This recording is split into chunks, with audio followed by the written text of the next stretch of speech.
Netanyahu को Hezbollah ने बेचैन कर दिया है।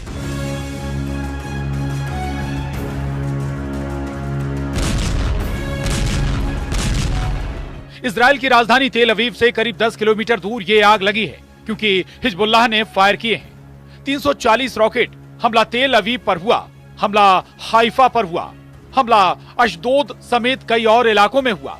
5 लोग इस हमले में घायल हुए हैं, लेकिन इससे भी बड़ी खबर तेहरान से आई है, क्योंकि ईरान सिर्फ इस बात से खुश नहीं कि बेंजामिन नेतन्याहू और उनके पूर्व रक्षा मंत्री योव गैलेंट गिरफ्तार हों। ईरान के सुप्रीम लीडर खामेनेई ने बहुत बड़ी डिमांड दुनिया के सामने रख दी है। खामेनेई ने कहा है कि बेंजामिन नेतन्याहू को फांसी पर लटका देना चाहिए, इससे कम कुछ भी मंजूर नहीं होगा। 21 नवंबर को दुनिया की सर्वोच्च अदालत इंटरनेशनल क्रिमिनल कोर्ट ने बेंजामिन नेतन्याहू और योव गैलेंट के अलावा हमास के कमांडर इब्राहिम अल मसरी की भी गिरफ्तारी के आदेश दिए और 25 नवंबर को खामेनेई ने कहा, नेतन्याहू को फांसी पर लटका दो, सिर्फ गिरफ्तार करने से काम नहीं चलेगा। नेतन्याहू के खिलाफ वारंट निकलने के बाद खामेनेई के तेवर बहुत सख्त हो गए हैं। खामेनेई के कैंप से अब एक और वार्निंग इजराइल और अमेरिका तक पहुंची है। ये खबर देखिए जिसने नेतन्याहू कैंप में बेचैनी बढ़ा दी है। इस खबर के बाद अब आगे क्या होने वाला है, ये खबर ईरान से लेकर अमेरिका तक छप चुकी है और इसी खबर ने इजराइल में नया अलर्ट जारी कर दिया है। नेतन्याहू को लग रहा है कि जिस तरह हिजबुल्लाह के रॉकेट तेल अवीव और आसपास बरसे, अब यही हाल ईरान की मिसाइल उनके शहरों का करने वाली है।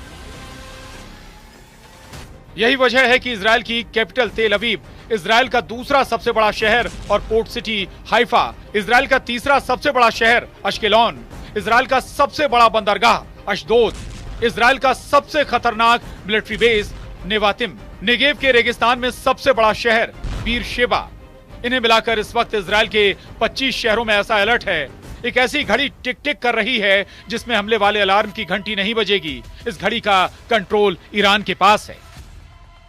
1000 मिसाइलों वाला ये वो टाइम बम है जिसके टारगेट पर पूरा इजराइल है। 1 अक्टूबर जैसा हमला दोबारा किसी भी वक्त हो सकता है। ये बात नेतन्याहू और उनके वॉर कैबिनेट को मालूम है, क्योंकि ईरान में 3 लेवल पर फैसला हो चुका है। पहला लेवल यानी सबसे बड़ा इशारा ईरान के सुप्रीम लीडर अली खामेनेई से मिला। उन्होंने कह दिया है कि 26 अक्टूबर को हुए हमले का जवाब देना जरूरी है।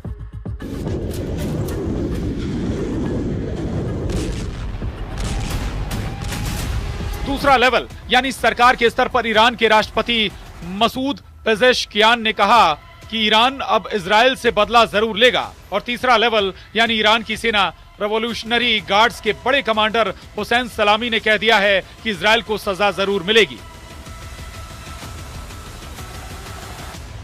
1 अक्टूबर को ईरान जिस तरह से इजराइल पर बैलिस्टिक मिसाइलों की बरसात कर रहा था, ये तीनों ऑर्डर उसी हमले की कामयाबी और फिर इजराइल के जवाबी हमले के असर को लेकर दिए गए हैं। 1 अक्टूबर को ईरान ने 200 बैलिस्टिक मिसाइल फायर की थी। इस बार ईरान 1000 मिसाइल फायर करेगा तो क्या होगा?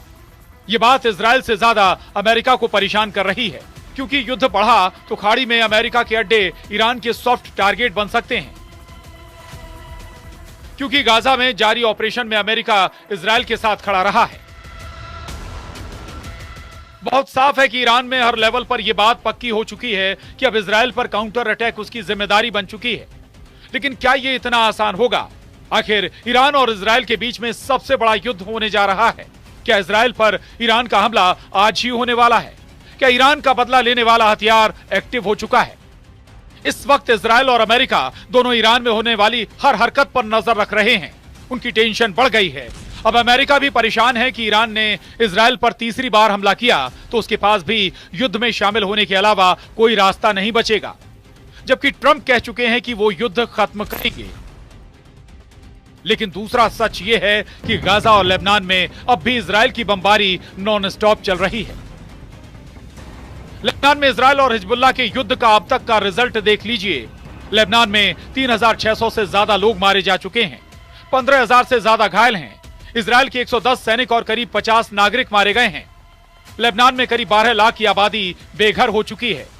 उत्तरी इजराइल में 60,000 लोग अपने घर खाली करके दक्षिण की तरफ जा चुके हैं।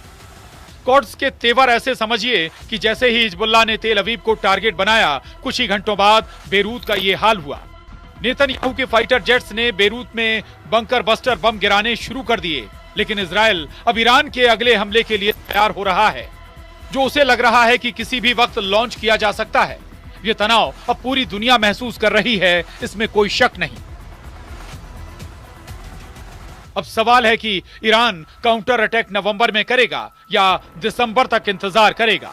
क्या ईरान इस बार भी इजराइल पर बैलिस्टिक मिसाइल से अटैक करेगा, या फिर वो ड्रोन या फिर कोई और नया हथियार या जरिया तलाशेगा, जिसके बारे में नेतन्याहू ने सोचा भी नहीं होगा।